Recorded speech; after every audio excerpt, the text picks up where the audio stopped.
Gran. Gran has Alzheimer's, and so her memory is not what it used to be, of course. And so the story of my papa and my Gran was my Gran had 3 children before she met Jesse Rutledge. And I believe she was 21. And Jesse Rutledge said, hey, you know, I want to take you out. And Gran said, well, nah, I got 3 children. I can't just be out here cold. And Papa said, I'm going to take care of you and your children. They've been married for almost 62 years. And that man loved, y'all. He loved Mark Rutledge. Yeah. And I remember when he would stutter whenever I would go see him, but he would always have enough to say, my wife, you know, go get my wife. And she loved him too. Even with her memory coming in and out, I would always go get her and I would say, I'm gonna take you to see your husband. And sometimes she would know that he's alive, sometimes she wouldn't. And she would say, well, where he at? Well, tell him to come over here. I'm tired now. I'm tired. And I was like, he can't come over here. I'm gonna take you over there to see him. And she was like, you gonna bring me back? And they were in the same nursing home, y'all. So this was a 2-minute walk. Yeah. And but she always wanted to look good. Yeah. She said, don't forget my hair now. My hair. You know, she wanted to take a pocketbook with her. Yeah. And so we would get her over there. Is that him? And I was like, yes, Gran, that's Jesse Rutledge. And then she would, you know, tiptoe on over there, and then it would just come back. It would come back to her. And she'd say, Daddy, I'm here now. I'm here. And, you know, he would, you know, get himself together, and she would give him a little kiss. And I, you know, we would always record it. I had the memories. I didn't want to share them with you visually today. But just the memories of just those moments, because we have the memories of them growing up. But her peeking her head over there saying, I'm here now, I'm here. You see me? You know? And that's the thing about Papa, when he got sick, he just couldn't verbally be able to say what he wanted. But, you know, playing that music for him and him asking for Margaret, you know, can you imagine, you know, 62, I love my wife, go get my wife. And I thank God for her. Even in her losing her memory, y'all, it's this little old man that got Alzheimer's too, and he keep coming by the room. I said, hey now, hey, you got to back up. But he has those mannerisms of Papa. Look like Papa, dress like Papa, and so they said, well, you know, they be eating lunch together. And that just really bothered me, you know. Like, no. But I thank God for their relationship. And I'll say this, because they're the only 2 married. I'm not married. I don't have any children. And even with my Gran's memory, every time there was always conversation, you married yet? You married? And if she don't remember nothing else, she remembers Jesus. Yes. And then I ain't got no husband. And so the last time I was there, she didn't, the time before, she didn't say nothing. And I said, Mama, she don't even know I'm not married no more. You know? And when I went and saw her Friday, she remembered, you know, that I didn't have a husband. And so, but it's the conversation of being able to have those conversations that you remember, because her point is, and I would always say, I said, well, Gran, I'm waiting to marry somebody like Jesse Rutledge. Because I want somebody to take care of me like my papa took care of you. So just know, if Gran could have been here, she would have been here. And so we all of us have been back and forth on, you know, should we bring her, should we not bring her, would we do, you know, more damage or less damage, you know. And so we just opted on not bringing her. But she loves Jesse Rutledge, and Jesse Rutledge. All right, yeah. I would just say that I only remember 2 times that I saw, and I really couldn't even tell he was angry. He never really got angry. So if he got angry, I'm like, are you angry? You know. But he said, you know, the first time your Gran may be upset, And she was always talking about my driving.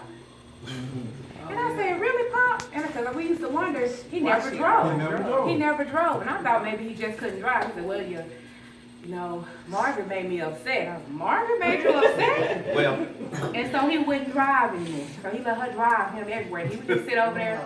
That was like for 30 years. But I'm like, 40 years? Like, how you let somebody drive you around like that? But, you know.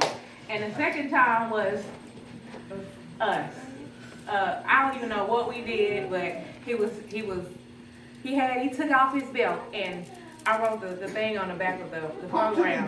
He took his belt off one time, and that was enough. You know, he just started drawing it out, and I just the image when we was writing what we needed to write for the program, and all I can remember is his white crisp shirts he used to wear, and his dinky pants, and just his belt. And whatever he was doing, that's what he had on if he wasn't going to church.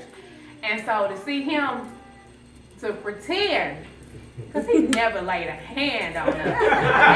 Never. You know. Granddad. But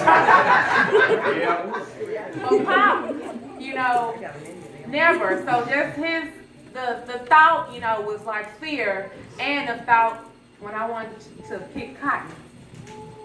And Gran, of course, was like, yeah, let her go on out there. She needs to know. Go on, let her go on out there. And Papa was like, I really don't want y'all to have that experience, you know. And it touches my heart that how much he loved us, you know. And you talk about someone's love and how much God loves his children. yeah. And we are not his own, but we are his own. And this is a man that when we found out he wasn't our actual, But he was. but I was just like, you know, and he was like, it's okay, you know, and that really made the love so much deeper and stronger that man loved his family. And, you know, it's going to be hard not to go there and visit him, but as I tell our children, that all the memories that we share with y'all, all the things, all the ladybugs and all of the picking things out in the field and pumping the well water and watching him do that. And as a kid, you think somebody's so big and strong and they do all these things and they show you all these things and show you how to live, show you how to cook, and it's gonna be missed, and those things are always gonna be in our hearts, and you know we gotta go, but we're gonna miss his presence, his physical presence. You want to cut his hair? Yeah. She cuts his hair, used to. Definitely gonna miss Papa. I guess my only grandfather I knew. I guess my mother's father passed before we was born. So just having that only older male figure, just around, just looking at him, it's smoothness, you know, just the way he dressed, and you know, just the way he carried himself. You know, it's the different things that we take with us, and it's definitely gotta be missed. I mean, when he passed, I told my guy, I was like, you know, we had some sad news. You know, we had another passing in the family, and I said, Papa died. And he said, your daddy died? I said, no, not my daddy.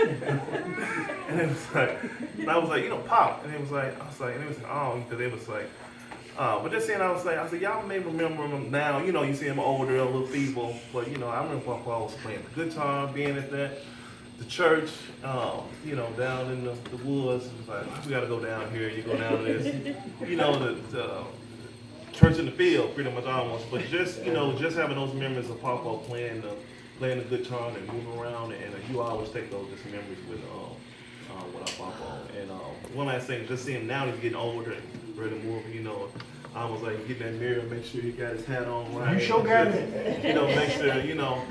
So he definitely, he wanted to look good. Make sure, you know, he looking good. So definitely, Papa, you definitely will be missed. We're gonna sing this song. We're gonna sit down.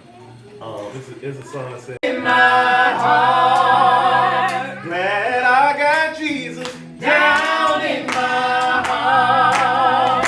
Glad I got Jesus down in my heart. Glad I got Jesus in my heart. Glad I got Jesus down in my heart. Glad I got Jesus down in my heart. Glad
Amen.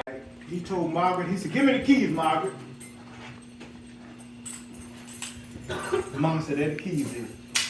I said, you want to get back. Never cross words with him. I'll see you when I get back. People, this is the life you got to live.